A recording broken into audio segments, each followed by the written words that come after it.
আসসালামু আলাইকুম ওয়া রাহমাতুল্লাহি ওয়া বারাকাতুহু। সুন্দর একটা পরিবেশ, কি কন?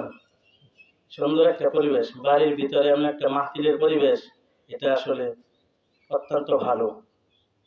এটা কিন্তু অনেকে করে না, ঠিক আছে না? তো আল্লাহ তাআলার কাছে আমরা শুকরিয়া আদায় করি, যারা এটা করছেন তাদের জন্য শুকরিয়া আদায় করি এবং অন্তর থেকে দোয়া করি যে তাদের মতো এমন এমন মনওয়ালা লোক যেন আল্লাহ তাআলা আরো তৈরি করে দেন।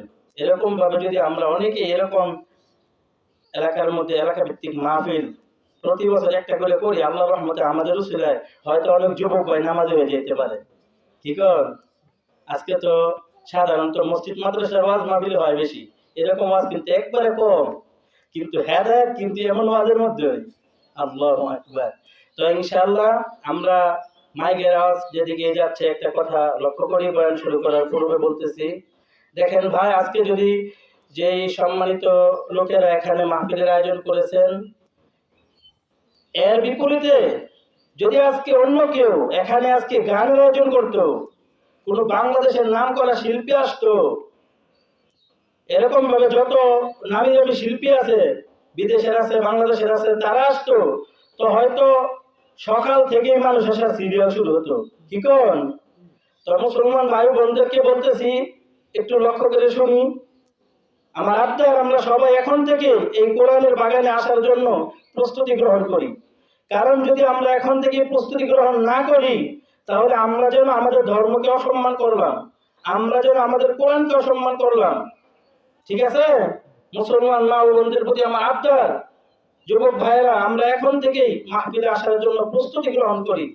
অন্যথায় যদি আমরা না আসি আর ওইটা হয়ে আসতাম, এরকম যদি হয়, তাহলে আমরা, এটা কিন্তু বড় দুর্ভাগ্য, এটা আমাদের জন্য বড় দুর্ভাগ্য। কারণ আমরা মুসলমান, আমরা মুসলমান। আজকে হিন্দুরা তাদের ধর্মকে তো খুব সম্মান করে, এখন যদি আমাদের মাহফিলটা ভাই গতানুগতিক হয়ে যায়, তাহলে এটা হলো না। গত রাত্রে আমি শিবপুর থেকে মাদ্রাসায় আসার পথে দেখলাম হিন্দুদের একটা কীর্তন হচ্ছে, তো খবর নিলাম এটা কি হয়। তারা বলতেছে আমাকে যে হুজুর, আপনাদের যেমন মাহফিল হয় আমাদেরও তেমন মাহফিল। তো আমি বললাম, ও আচ্ছা, ঠিক আছে ভাই।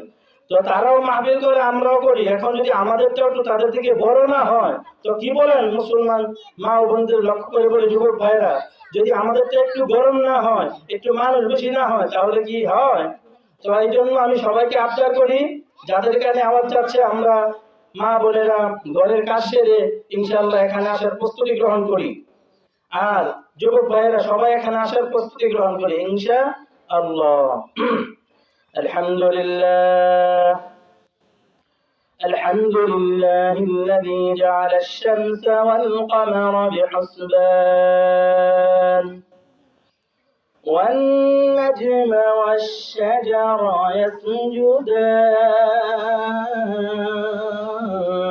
يسجدان وفضل زمانا على زمان وإنسانا على إنسان ونشهد أن لا إله إلا الله وحده لا شريك له لا ضد له ولا ند له ولا مثل له ونشهد أن سيدنا وسندنا وحبيب ربنا وطبيبنا وطبيب قلوبنا ومولانا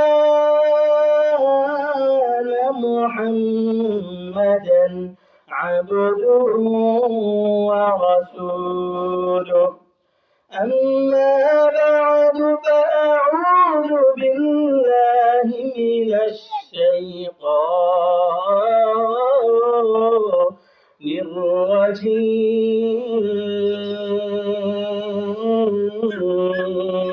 الرجيم. بسم الله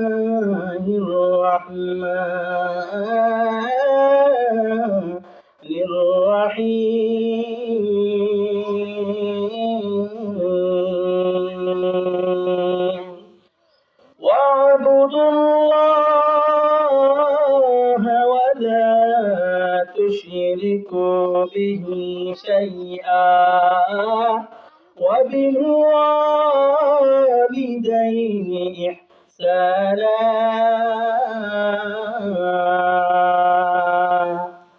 قال النبي صلى الله عليه وسلم الجنة تحت أقدام الأمهات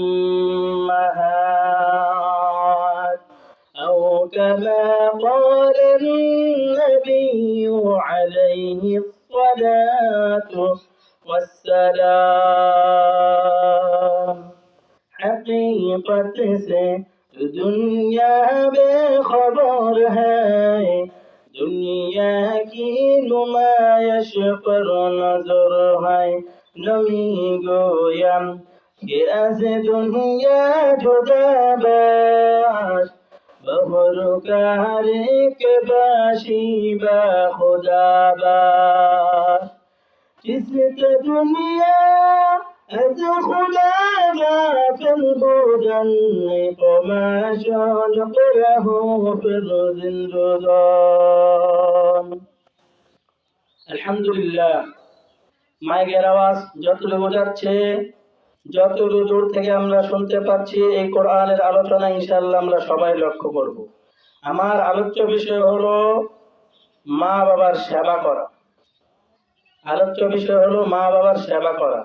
তো মূল আলোচনা শুরু করার পূর্বে কিছুক্ষণ আল্লাহ পাকে জিকির করি। কি বলেন? আল্লাহু আকবার।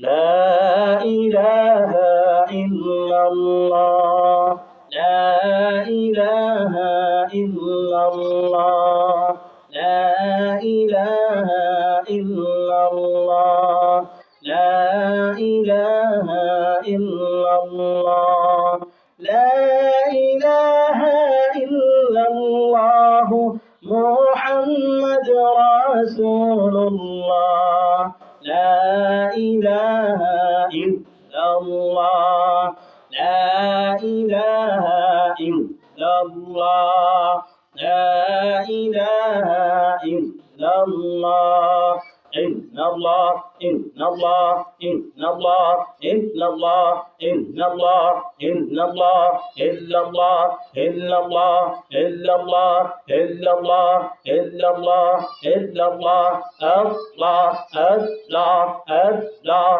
আল্লাহ আল্লাহু আকবার। আল্লাহ পাকের জিকির আমরা করলে কি লাভ? কি কর? আল্লাহ পাকের জিকির করলে আমাদের লাভ কি? আল্লাহর নবী সাল্লাল্লাহু আলাইহি ওয়াসাল্লাম বলেন, আমরা যদি যা হাদিস যেটা সেটা হলো যার শেষ হবে কালেমা ফা দাখালাল জান্নাহ। সুবহানাল্লাহ। আল্লাহ তাআলা নবী বলতেছেন যে যদি তোমার পূর্ব মুহূর্তে, কিসের পূর্ব মুহূর্তে? মৃত্যুর পূর্ব মুহূর্তে যদি তোমার জবান থেকে আল্লাহর নাম বের হয়, কালেমা বের হয়, সুবহানাল্লাহ, আলহামদুলিল্লাহ, আল্লাহু আকবার, লা ইলাহা ইল্লাল্লাহ, এগুলো বের হয়, তো আল্লাহর নবী বলেন জীবনের সমস্ত গুনাহ খাতাগুলো মাফ, দাখালাল জান্নাহ, তাকে আল্লাহ তাআলা জান্নাত দান করবেন। কিন্তু মুসলমান ভাই ও বোনেরা, বৃদ্ধ বাবাজিরা, সকলের প্রতি লক্ষ্য করে বলি, আপনারাই বলেন, কোন মানুষ যখন মৃত্যুবরণ করে সে কি কালেমা বলে মরতে পারে? অধিকাংশই কিন্তু পারে না। কেন পারে না? কারণ পারার জন্য তো শর্ত আছে। কি কর? শর্ত আছে। ওই শর্ত যদি আমরা মানি তবে আমরা ইনশাআল্লাহ পারবো, আমরা যাই হই। এটা মনে করেন না যে কালেমা পড়ে মরতে হলে বড় আলেম হতে হবে, কালেমা পড়ে মরতে হলে বড় মুফতি মুহাদ্দিস হতে হবে। না না, আল্লাহু আকবার, আল্লাহু আকবার, আল্লাহু আকবার। দেখেন ভাই, আজকে আমরা একটা বাড়ির মূল্য বুঝলাম, একটা গাড়ির মূল্য বুঝলাম, কি কন? একটা মোবাইলের মূল্য বুঝলাম, এরকম ভাবে টাকার মূল্য বুঝলাম, ধন সম্পদের মূল্য বুঝলাম, বিল্ডিং এর মূল্য বুঝলাম, কিন্তু বড় দুঃখের বিষয় আমরা নিজেদের মূল্য নিজেরা বুঝলাম না। নিজেদের মূল্য নিজে